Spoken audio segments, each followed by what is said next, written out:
Perfect. Okay. Thank you all. Thanks everybody for being here.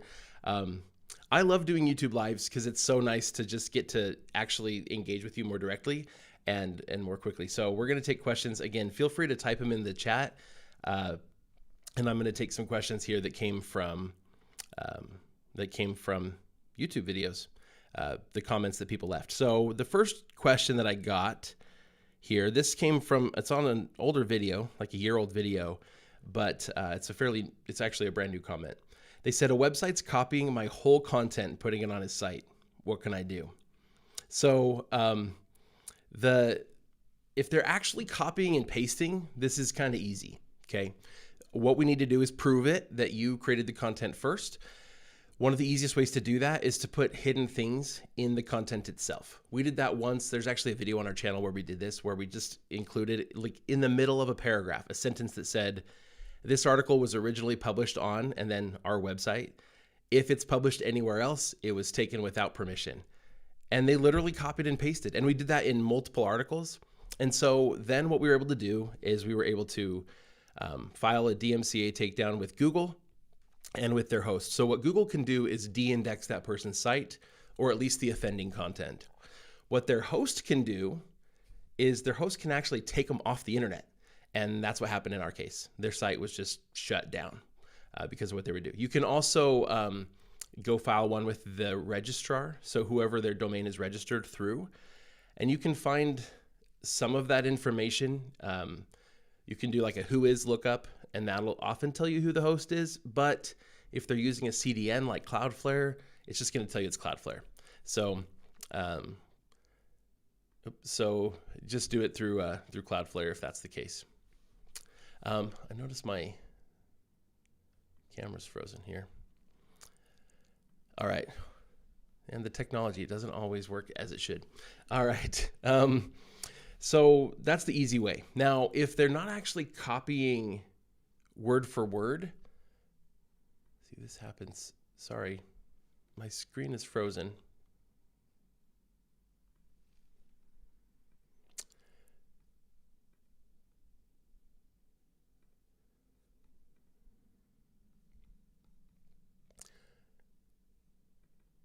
I promise that I don't normally have these problems, or so many of these problems.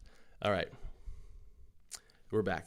Okay, the harder part is if they're not actually directly copying, like word for word, the content. They're not copying and pasting, but they're spinning it, or they're using AI to rewrite it. Then it's really hard to do anything about, because it's hard to prove that they stole that content from you. Okay, all right. So those are your options. I'll take one more here from the comments, and then we'll jump to the chat, because I know you guys have tons here already.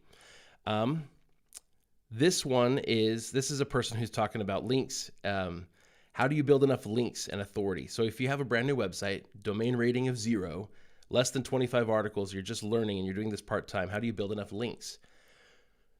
If you only have 25 articles, links is like not the thing that you should be worried about at this point. What we need to be doing is building enough content. And it's not just about writing as many articles as possible, but it's about writing enough articles on any topic that you're covering on your website to be able to build strong clusters of content and give depth of information. If we just cover the content superficially, which if you've only written 25 articles, unless they're all on a very closely related subject, it's not going to give you any topical authority. Start with topical authority. Links will come on their own, but once you've got a couple of good clusters of content written, or rather 2 or 3 kind of specific aspects of your niche that you've covered with a lot of depth, 10, 15, 20 articles in each one, at that point, now you could probably start doing some outreach. But I like to do outreach in a way that's not just about the link. For me, it's never about the link. It's about building authority. And so I'd rather go get interviewed on a podcast and do a really good job of that interview and build credibility with that person's audience. And in the process, I'm going to get a handful of links for it. So that's a great way to go about this, rather than focusing on, hey, my DR is 0. How do I get enough links to get it bigger? The follow-up to that question they had was, how much money does it take to go from 0 to full-time? We've built blogs to full-time without spending anything. If you want to use AI to help, you're probably going to use some credits. If you want somebody else to help edit your articles, you're going to have to pay them. But really, other than paying for hosting and domain registration and maybe a WordPress theme, you don't have to pay for anything. So wanted to cover that again. All right. I'm going to come here to the chat because I want to spend some time with you who came here and made the time. All right. Thought I saw one really early on here. And then there's some more later. Let's see. The Ezoic EPMV is getting very low, sometimes touching $2 with US traffic. Any tips to fix it? EPMV is tied to a handful of things. One is where your traffic is from, the demographic. So if it's the US, that's great. But another one is your content itself. Is your content, if it has commercial intent, right? So if somebody, sorry, I know my camera's about to freeze in just a second. For some reason, some of the little likes and stuff that people do cause the camera to freeze up. So I have to switch to a different camera and back. All right, here we go. But if the content that you've written is like the type of search somebody's going to do, where they're probably going to end up buying something as a result of that search, or it's tied to a topic where the people who research that topic have a tendency to spend money and have free time, those are good things. And so advertisers are really trying to target audiences that are going to be most beneficial for them. So that stuff helps. And then other things that it's tied to are literally just the economy and how much money advertisers are spending. So this time of year, Q1 is always low. They save a lot of their budget for the fourth quarter because in the US, that's when people are spending money like crazy. Black Friday all the way through basically the end of the year, through Christmas. That's when a ton of money gets spent. So companies are saving up, they're holding on to their marketing budgets, and they're going to spend it all in Q4 at the end of the year. So this time of the year, ad rates tend to get lower. Okay, so all of those are factors. Now, what you can do, all you can do, is make sure that you're creating content that's going to attract an audience that's valuable for advertisers. If you're in a niche that attracts teenagers to your content, video games, cool, you can get tons and tons and tons of views. But the majority of people watching video game content or reading video game content, most of them are young, either like teenagers or like through their 20s. And then obviously it trickles on beyond that, but the main demographic doesn't tend to have a ton of extra money. Maybe their parents do, right? And so when we did Camper Report, that one was one of the best EPMVs I've ever seen. And it makes sense because the people who are doing research on campers, especially because a lot of our posts weren't commercial intent in the sense that someone's going to go buy something through my affiliate link because of the article, but they're commercial intent because they're doing research that you would do before buying a camper. And people that are going to spend money on RVs and campers have free time and they have extra money. And so they're a great demographic to target. So just focus on that. Focus on creating really good, really clean content that advertisers will like and targeting an audience that probably has money. That's how you get your ad rates up as high as possible. Marcus says, as a blog owner, how would you prepare for the rollout of SGE? I try to diversify my marketing efforts. Any ideas? Yes. So I am absolutely focusing on diversifying a little bit more beyond just showing up as high as I can on Google. SGE is basically taking what we've been getting with snippets for the last several years and making them even better because now it's tailor-made for that specific search query. So with snippets, Google had to just pick pieces and find the best fitting thing it could find on the internet for that search query. Now it can literally take information from multiple blog posts and write a nice little summary for you. I've been using SGE basically since it was announced. I got in Google Labs and was able to get access to it right away. So it's been part of my search experience. And frankly, there are several searches where I don't need to go into an article. But that's certainly not true for a lot of searches I do. And with SGE, they are highlighting which content. They're telling you what articles they took their information from. And so that's kind of like winning the snippet because you're featured at the top. And that's a signal to you that Google viewed your content as trustworthy. And so I think those are all good signals. But what this means is that direct searches on Google are probably going to lead to less traffic than they have in the past. They already are, but they're going to continue to lead to less and less as this SGE gets better and better. So we're diversifying our traffic sources. We've been advocates for YouTube for a few years. If you can create video content is amazing. I know people say, well, you can make AI videos now too, but they're not. Like, you can make AI videos that do well, but people are starving for people. Another thing that I'm doing is I'm trying to include a little bit more humanness in my blog content so that as people do come across it and read it, it feels more unique, something that can't be provided by an AI.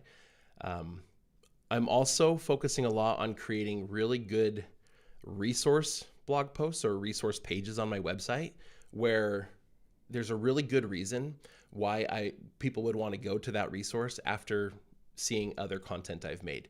So whether it's other blog posts or YouTube videos or anything else on social media, if I can create a really good resource that would be valuable for a huge part of that audience, then that one post or page on my website can get tons of traffic and really level up my authority. And I can be constantly pushing them there as a referral traffic from lots of different sources, whether that's YouTube, whether that's, Instagram and Facebook Reels and stuff, or posts, as well as Pinterest. Pinterest is interesting. It's changed a lot in the last few years. It used to be that if your pins had words on them and if they encouraged people to leave Pinterest like hid those unless you were paying to get those pins sponsored, right? Well, now Pinterest realizes that people hated that and that the point of Pinterest is to help you find and bookmark the stuff that you like from across the web. And the point is to be able to go to those sources. And so now Pinterest is actually flipped entirely. And if people are clicking on your pin and staying on your website for more than 30 seconds, that is actually a good signal to Pinterest. And so your pin's going to get promoted. So good stuff there. Now, right now for me on the YouTube Live, an ad is showing up. This is a new thing. I have no idea what it's going to look like for you because YouTube says that they will play ads at different times for different people.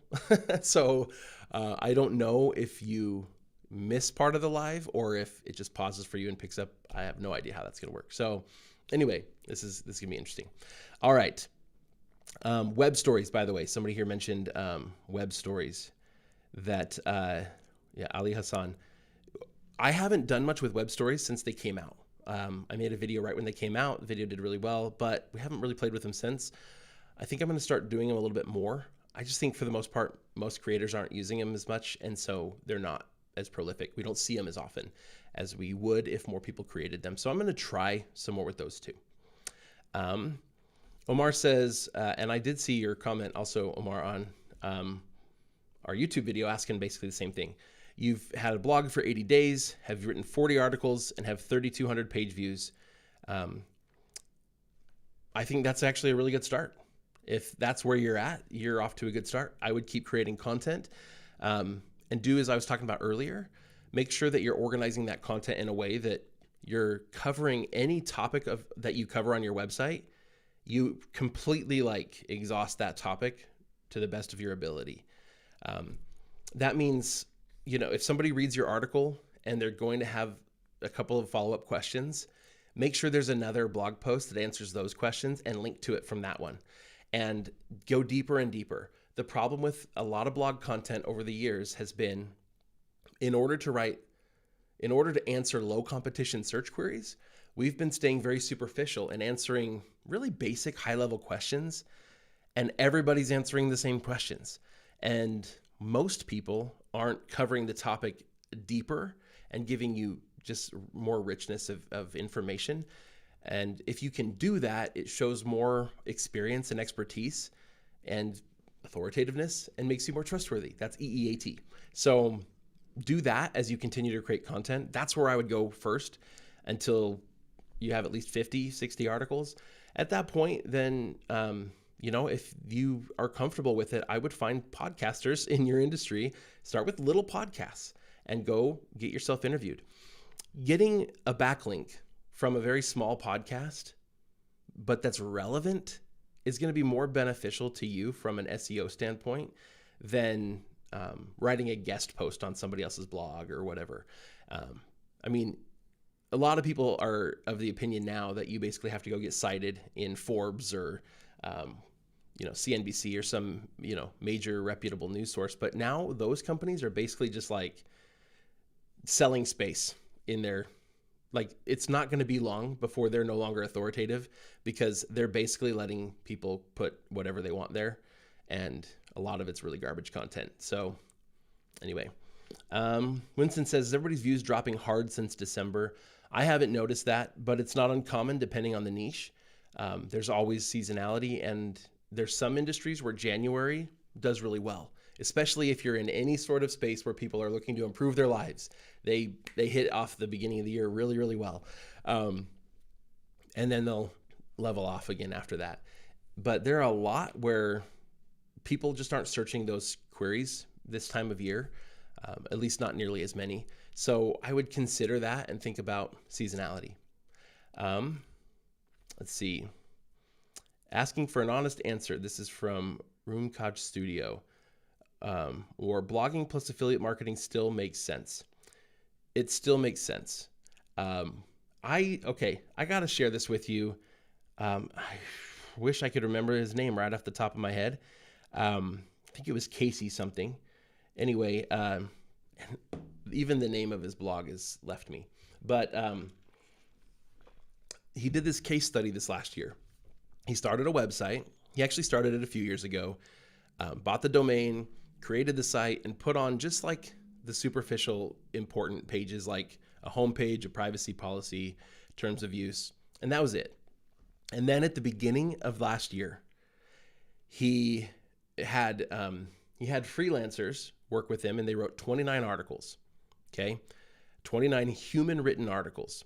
Now, this was in an industry that was in the tech space. He didn't say exactly what it was, but it was in tech, but it was underserved. And it happens to be something that he knows a lot about because it was what he studied in college. So it was kind of a perfect storm for him. But after he took the topic and he built out a topical map. So to build out real topical authority, he wanted to make sure he covered every aspect in detail like we've been talking about. And he built out a map of all the different search queries he wanted to cover and boiled it down to 750 articles. And over the rest of the year, so the first month, 29 human written articles out of those 750. Over the rest of the year, he got the website up to 740 articles on that site. The rest of the articles were written by AI as a first draft, but he said he spent between 2 and 4 hours on every single article personally, reviewing it, changing it, adding the personal touch, adding the experience that he actually has, and making those articles really good. Okay. As a result of this, by December, he earned $22,000 in just December from Mediavine. Does it work? Yeah, it works. Now, that wasn't even affiliate marketing. That was just blogging. He did no link building, no other industry outreach. He just created the content and put it there. If that's not indicative of this still being something that we could do, something that works, I don't know what is, right? I get it. It's a single case study, but we have Project 24 members and our own sites that didn't do as well as we wanted last year, but that was mostly because I didn't get the content created that I needed to. We're seeing that it's working. Okay. For some reason, these are just, there we go. All right. Okay. So I keep having that little freeze up thing that keeps happening every now and then. Okay. We'll take some more questions here. Does writing blogs on zero search volume get views or not? Sun, this is a question from Sun. All the time. So this is one of my big problems with the keyword research tools is they give you a number that tells you, here's the search volume for this query. And oftentimes, even if you like take other wordings for the same query and try to add them all up, it'll give you a search volume of 0 or very close to 0. We have literally written articles on those search queries and gotten 5,000 page views a month on a single article. Was one example, but we've done it so many times and get hundreds to thousands of page views per month on a lot of those search queries. Not all of them. Some of them really do get like 50, but certainly not 0. And the reason for this is when you have search queries that are not searched a ton, especially compared to the search queries that are searched every day by millions and millions and millions of people, because there are some, right? There are some search queries that are just very common. It's like a bell curve. And so the further you are out on the long tails, that's where that comes from, the long tails of that bell curve, meaning the queries that just don't get searched as much. The further you are out there, well, the less likely that a statistical sampling of searches is going to pick up on how often those searches are made in a very accurate way.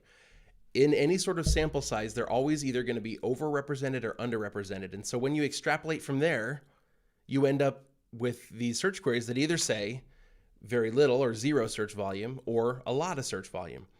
And most of the time, I think the tools err on the side of not over-promising search volume for these search queries. And so you end up with a ton that just say 0, 0, 0, and they're not 0.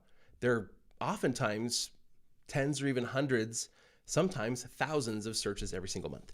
And so my problem with the tools is there are so many search queries you should be writing about that it tells you not to, basically because of that reason. All right, so write those articles.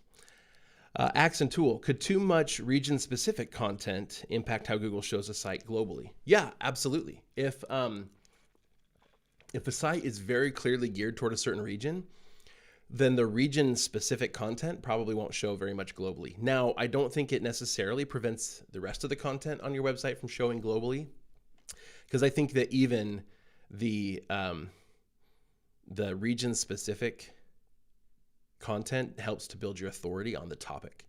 So like if I were a local plumber and I wrote a lot of articles that were geared toward my region because that's the people I'm targeting, because I want to show up for local specific searches for plumbing so that I can get work. Well, I still am a plumber and I'm still answering a lot of questions about plumbing. So if I answer more generic questions in some of my content, those articles rank all the time for people who live outside my region.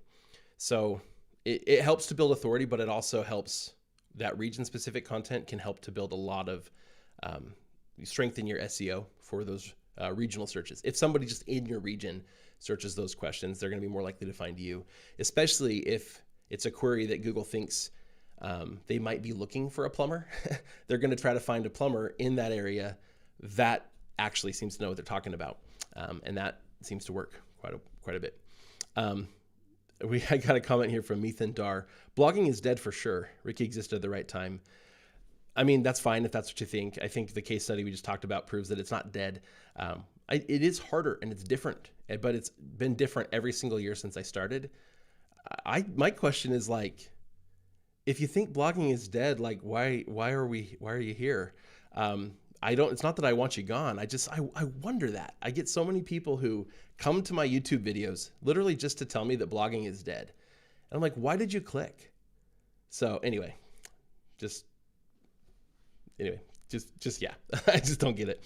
I have way better things to do with my day than go watch other people's YouTube videos and join their YouTube lives just to tell them that I think that what they do is dead. Steph Morgan says, I'm working on a narrow topic of around 80 to 90 articles, but I'm at 40. Can I start working on another topic in parallel, or should I just stick to this one till I'm done? I think you can start another topic in parallel. If you're at 40 on a narrow topic, you're probably doing really well. And the fact that you've identified 80 to 90 is great. It means you're going to cover that topic really exhaustively. But I think it's okay to start a second one in parallel, especially because we don't want to get too pigeonholed. If you find that one little narrow topic is working pretty well, oftentimes you end up getting kind of stuck there, and you may prevent yourself from ever really expanding. The other thing is, if that first little topic you chose turns out to not do very well just because there's not a lot of people searching it, it'd be nice to have a second one rather than to have spent all that time and all that effort building up authority on a topic that nobody's looking for. So I always like to kind of have a couple. The biggest mistake I've made is assuming I'm going to get to the content quickly. So I start with like 5 and I did that on my project Double Time. And I didn't get the content put out quickly. So there you go. Let's see. It says most of the ones I'm working on, this is a follow-up from Steph, are 0 volume keywords or don't even show up in search. So I'm just being very diligent. Do it. I think that's fantastic. Realistically speaking, like I don't even worry about search volume or competition anymore, basically, which is crazy because that was like the crux of our search analysis process not long ago. And it's still what we teach, and it's due for an update. The reason for that is topical authority is more important. And so I don't just want to have the articles that have lots of search volume and that are low competition so I can win, because chances are I won't win, or that position will be easily stolen from me if I don't have a foundation of other content that covers the topic more thoroughly. We just need to be more exhaustive in covering the topics. That doesn't mean necessarily writing an article about everything, but it does mean taking those search queries that we've identified that may seem like they have 0 search volume, and at least including that as a subheading within one of our other related articles. Just cover that topic, even if it doesn't merit a whole article, if that makes sense. Jordy, I'm glad to see you here. I'm glad you made it. I know I'm a little behind here in the comments, but glad you made it. I saw on Facebook you said you weren't going to make it. Oh, and it looks like you had to go back to work. That's okay. All right. Here we go.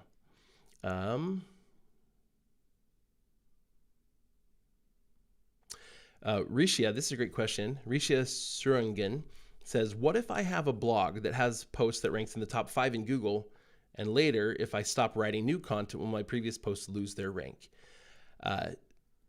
For many cases, no. And really the answer is really not necessarily. We've had blogs that we wrote and then left them for a long period of time, years, where the traffic stayed level for a long time. In fact, I still have some right now that are like that. We just haven't touched them. And over time, they might start to slip a little mostly because one, the algorithm is changing and in some ways improving, because it's getting better at understanding the searcher's intent, like what they mean by their question, and being able to find, oh, I'm going to freeze here again, and being able to find, sorry, can't do 2 things at once very well.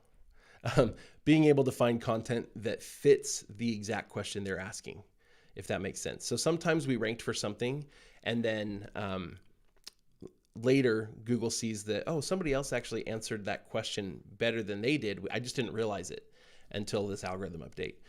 The other thing that happens is other people keep creating content. So the internet isn't a stagnant place, right? It's dynamic. It's constantly changing. And so as new content's being added, your content will often get replaced by theirs in the SERPs. So what do we do about that? We can reach a point with blogging where we can just sort of kind of go through a version of, we have our method we call the battleship method. We can go through a version of that where you sort of revitalize some of your old content. You evaluate where it's at, where it's in the rankings and what's driving the most traffic. And we use that to help steer our new content going forward and focus on the things that are going to work the best. But once you've established authority, it becomes pretty easy to write articles and rank really quickly. And you tend to hold your position pretty well for a long time. Okay. So yeah, you're not necessarily going to drop, but over time you probably will start to slip.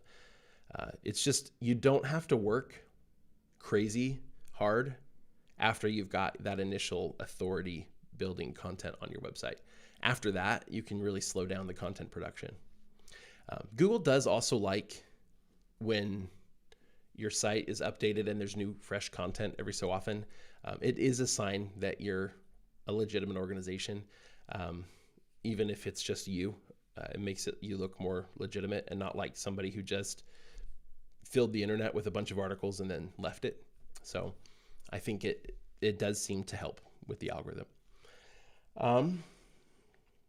let's see. Yeah, we talked about SGE. Life Skills with Cheryl says, we use Raptive for our ad company, and they offer a keyword tool free of charge called Topic. Has anyone used this? And if so, have they found it effective and or helpful? I haven't used that. I have, Income School has been on Raptive, although I ended up having to remove the ads at one point for a while just because I could never get them. Like they kept trying, and I could never get them to remove the ads from all of our Project 24 paid content, but leave it on the blog posts. That's what I wanted. And it kept over time, like their little video ad players and stuff kept like finding their way back no matter what we did. So I finally got sick of it and just turned it off. But I still have a membership through them. So maybe I should try it out. And we just did a huge upgrade to our websites. And now the Project 24 content, none of it sits on incomeschool.com anymore. So now I think I could actually put those ads back on, and that would be great. All right. Mohammed says, what is SGE? SGE is Google's search generative experience. For those of you who haven't seen it, I actually do have, I can share my screen here. And let me just do a search here.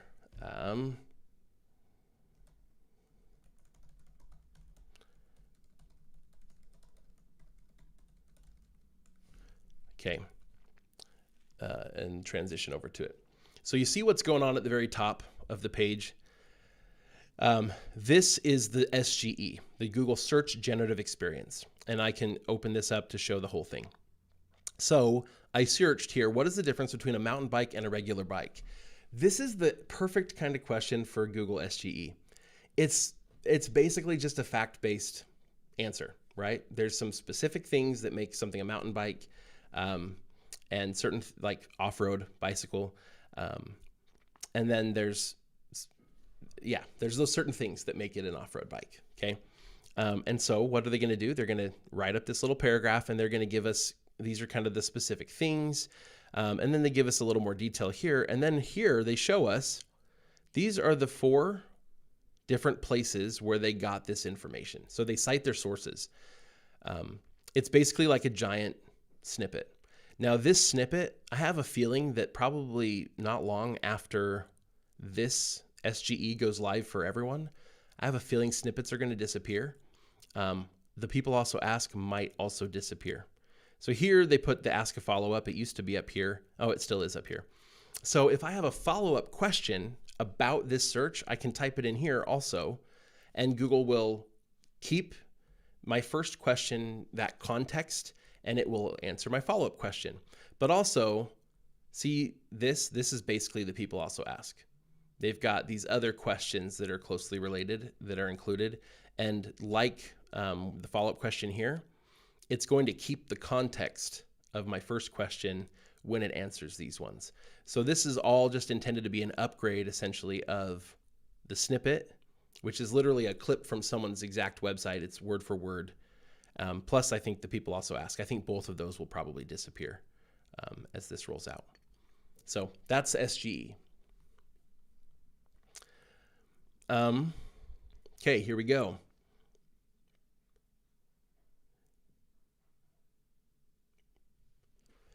Yeah, so Adrian DeCoster just asked, can a site be created with just a bio, writer info, but no content for more than a year, and then have the new content still rank?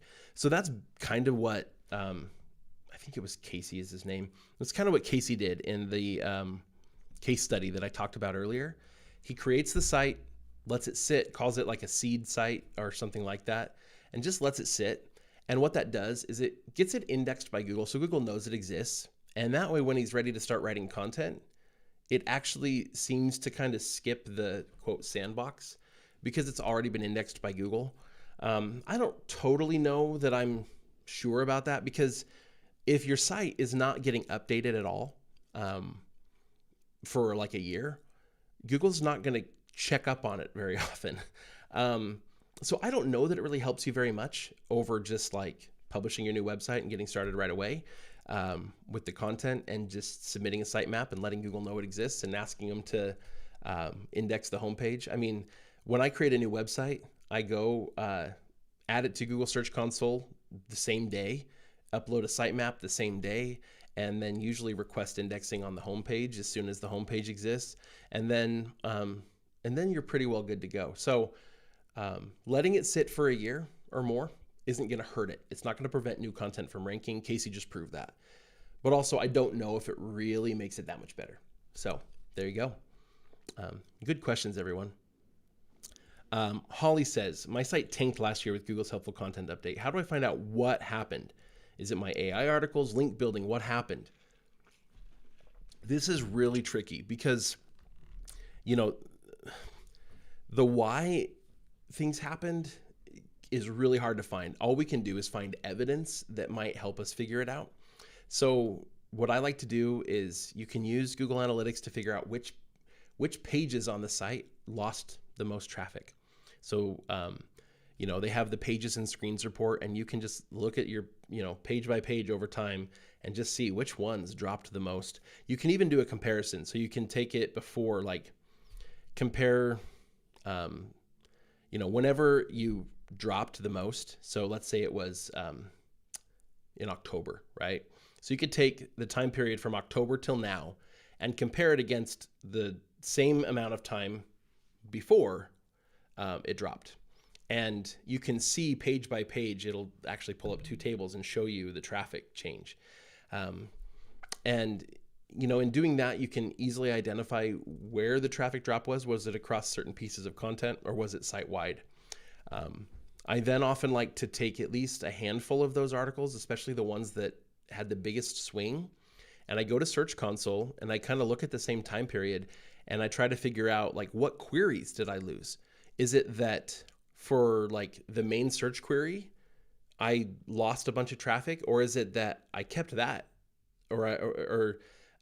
maybe you kept that traffic there, but there were a bunch of other tangential search queries it was ranking for that it doesn't anymore. Well, that's not because your article's bad. It's because Google found that those other search queries had a different piece of content that seemed, according to their algorithm at least, to be a better fit. So there's a lot of different nuances. You can dive into it even deeper and determine, did I lose traffic and impressions, or did I keep my impressions? If you kept your impressions and lost traffic, well, that could be because there's an updated snippet, or there's an SGE that a lot of people are seeing, not everyone yet. And it could be that it's a search query that, frankly, can be answered with a paragraph. And if that's the case, it's not that uncommon that fewer people now are going to click through to the article when they're getting the full answer they need straight from Google. One of the ways to combat that is to make sure that, we're having a lot of the search queries we answer be things that require a little more depth of information than what you can get from a Google search generative experience. So I'm not going to avoid writing answers to those really simple questions, because once again, I want to build topical authority. If Google identifies that, within this topic, there's a bunch of questions everybody asks, but this website doesn't answer any of those, how can they possibly be an authority on this subject? And obviously this is happening all algorithmically. It's not like a person thinking this way, but you can see how that would make logical sense. So I'm still going to write those articles. I'm not going to delete them or anything like that. Or I'm going to have some articles that answer all of those individual questions, but multiple within one article. And then I'm going to start focusing more on content that relies more heavily on my experience, my knowledge that I have because of the life experience that I have. Because that's where we're going to be able to stand out, especially in a world where people can generate AI only written content super fast. But notice in that case study I talked about, that's not what Casey did. He used AI to help generate a first draft. And then he spent 2 to 4 hours per article making it really good. Awesome. I think that's a great question. And really, there were a lot of questions I got in on comments in my YouTube videos that were along the same lines. Like, how do we recover from helpful content update? How do we recover? How do we recover? One more thing on the topic of recovering from helpful content update, and that is, I'm not very worried about recovering what I lost. I'm worried about building forward from the future. So it's really easy to look at it and say, well, this article was doing really well and it lost a bunch of traffic. I want to get that traffic back, so I'm going to fix that article. But the paradigm is changing, right? And so you may not ever win back exactly that traffic because, like I said, if the search generative experience is now answering that question good enough for 25% of people, you're never going to get that 25% back, no matter how good your article is and no matter how high you rank. So rather than focusing on how do I recover what I lost, I'm going to look at my site as a whole and look at the industry as a whole and figure out how do I build from here to maximize my site, its output for me, whether that's getting back a bunch of my traffic or rather regrowing my traffic in new directions to meet or exceed what I had before. Or maybe that may also mean optimizing it to make me more money per person. If you're answering different search queries, it may be that you're becoming more authoritative, but with fewer people. But now you can put out an offering that's way more valuable to those people, and you don't need as much traffic as you once had before. So just look at where you're at and make whatever shift you need to make for your website to do for you what you want it to do. But don't get too hung up on recovering exactly what you lost, if that makes sense. Life Skills with Cheryl says, with battle shipping, do you still believe that if you have to rewrite a post, you still need to do a redirect? Also, do you feel that 8 months is needed for a post to rank? Great questions. If I'm going to do like a full rewrite, I may still do a redirect. And essentially we're getting rid of the old post. I don't really know that it matters. You could just edit the old one. The only reason I think to do a complete rewrite is to not get anchored to the content that you already had. So if we realize that an article just really failed, and so we go and we try to just edit the article, chances are we're going to keep the original structure of the article. We're going to keep all of the original outline and maybe tweak that a little bit. And then we're just going to work to improve what we had. And that might not be enough. And so a lot of times we'll recommend a rewrite, but it's mostly so that people will just lay aside what they did before. They have the knowledge that they acquired when they wrote that other article, but now they're just going to start with a clean slate and write a better piece of content. I don't think everyone needs to do that. I don't know that there's a big SEO benefit to doing it on a new article and then creating a redirect from the old one. Today, if it's me, I'm probably just rewriting it at the same URL, like on the same page. And I'm probably still going to look at the old article and decide what are the elements I want to keep and then delete everything else, but keep those elements, if that makes sense. And that way I'm not starting totally from a clean slate. The problem is that when you're teaching people, a lot of people aren't going to understand that, or they're going to want to keep more of what they had. But the more you do this, the more you start to realize that you don't need to. It's one of those things where, I'm going to recommend that people do something mostly because they need to do it that way in the beginning, but eventually over time they can adjust because they've built in themselves the discipline that their behaviors can match what is going to be best for them. Okay. All right. And do you feel that you need 8 months for a post to rank? No, not at all. Actually, I think as you build topical authority, I think I'm noticing stuff getting indexed way faster, even on brand new sites. I don't think that 8 months is really the number anymore. It may be on a lot of new sites if you're starting off writing traffic kind of slowly, but I don't think that that's the case. Especially if you're really like getting after it and writing good content quite a bit. Pink says, what did he do to get that much traffic so fast? So he made, I think he said he made Casey Boticello. Thank you, Neil Baxter. I'm sure you commented that a while ago. But yeah, what did he do to get traffic so fast? He wrote a lot of content, which is exactly what we've been telling you to do. He wrote a lot of content, but he wrote really good content. He did acknowledge that this was an outlier, that his other blogs don't do that well typically compared to this. But you know, a lot of things came right. It was a really good industry, but it was low competition, and he had a lot of personal knowledge about it. So all those things coming together helped. But literally, he only has ads from Mediavine on the website. He didn't want ads before Mediavine, so he didn't place any ads until he had the traffic to hit Mediavine. And that happened, I want to say around May, like month 5, he got the traffic. And so by June, he had ads on his site. By sometime in June, and then in July, he was already past our full-time income number of $4,000 a month, like by July. And it just grew throughout the year. But this was the thing. Like I said, 2 to 4 hours a post for 740 posts. If you do the math there, you know, he acknowledged that was more than 6 months of basically a full-time job's worth of work. So if you worked 40 hours a week for 6 months straight, that's what he spent just editing the content he got back from the AI. So that tells you something. This isn't something that is going to work for most of us if we're doing our individual blog kind of on the side and we have an hour, maybe 2 hours a day, if we're lucky. That's not what's going to happen for most of us.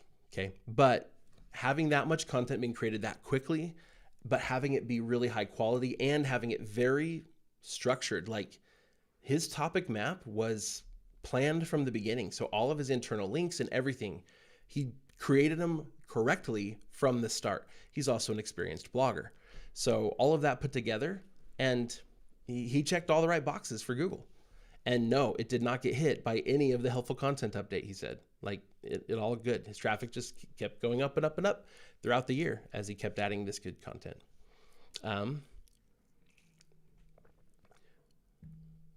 And Adam says he's confirming that he's doing the same thing. Content written by AI, but reviewed by himself.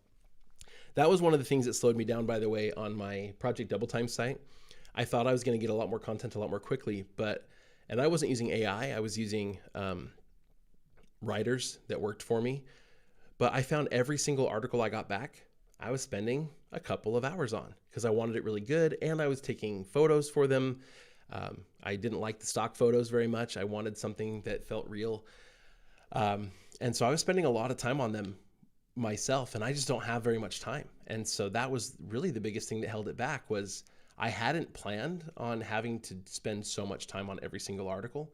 And those were articles written by humans, but because I am the one that has the most experience with my topic, you know, the writers weren't creating the content. It wasn't what I wanted. And I couldn't put my name on it. Okay. Let's see. Rishia says, I'm from Parat. I want to get US traffic to my blog. What should I do? Really, it's all about writing content that answers the questions that are being asked by whoever you want your audience to be. So if you want US traffic, you have to pick a topic and write your content in a way that it will answer questions that Americans are asking. It's that simple. It doesn't matter where you are in the world. What matters is the content you create. It needs to be in English, obviously, but it also needs to be written in a way that it'll be attractive and answer the types of questions being asked by Americans. Now, some people who are overseas do that really well, especially for like travel content. So if you live in a place people travel to, then you can write content about your region, but that's geared toward people that would travel to that region. That's one of the easiest ones because you do have insider knowledge there. What's tricky is if you pick a topic that you don't have any insider knowledge of, because culturally it's different here, and we have things we do here that I know people in many parts of the world just don't have access to. We talked about creating our Project Charity website about off-roading, and several people are like, we can't even do that here in our country. It's like, sorry, like that's the thing though. So you're gonna have to pick a topic that fits something in the US and create content that will be really helpful to people in the US, answering the questions they're asking.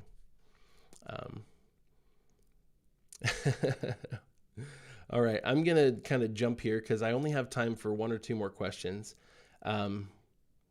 Blogging guide, that's Casey's website. So here I am pitching Casey. Honestly, Google, look it up on YouTube, Casey Boticello. It's about a 45-minute video, where he walks through what he did in this case study, shows his numbers. He doesn't show what the website is, and that's fine. I don't mind. I understand why, certainly, but it's really like heartening to be able to see that level of success happening with literally just content. Like, I have high confidence that it should work. We've seen it work so many times, but I know the landscape is changing, which is why I'm still doing it and I'm still testing things. And so seeing that case study from him in 2023, when AI was just blowing up content on the internet, anyway, it's really exciting to me to see that still work. Okay. All right. Sure, why not says, currently being targeted by a bot. I've put the site in GA4 to ignore traffic from this site. Is there anything else I should do? Probably the only other thing that you could probably do is you could contact your hosting company and let them know about this bot or the bot traffic. Sometimes they'll have a problem with it and they won't like it, but they can also block it. Or if you're using Cloudflare CDN, they should be able to block the bot traffic as well. So that's probably one of the best things you could do. Either your host or your CDN. Okay. Sri Pagadala says, the new circle upgrade is terrific. Thank you so much. I'm a Project 24, the quiet one for years. Always grateful for everything you do consistently. Thank you. I'm super excited about the upgrades we're making to Project 24. We're also working hard to create new content for Project 24, as well as I'm working on a couple of courses that aren't part of Project 24. They're different enough, but still tied to what we're doing. So a couple of updates about what we're working on right now, and then I'm gonna have to go. Taking my son on a school field trip, so I do have a hard stop today. I normally go a little bit long, but working on a course for people that own businesses, whether it's a small, whatever size business. It could be a physical brick and mortar store or an online based business, but I'm finding over and over and over and over again, I keep running into people who ask me what I do. I talk to them about it and they say, oh man, I should talk to you. I need a website for my business. It's expensive when you pay someone to build your website for you. There are a lot of people charging $10,000 or $20,000 to set up a website. And really, you're not getting anything more than what I could set up for you in half a day. And to me, that feels like extortion.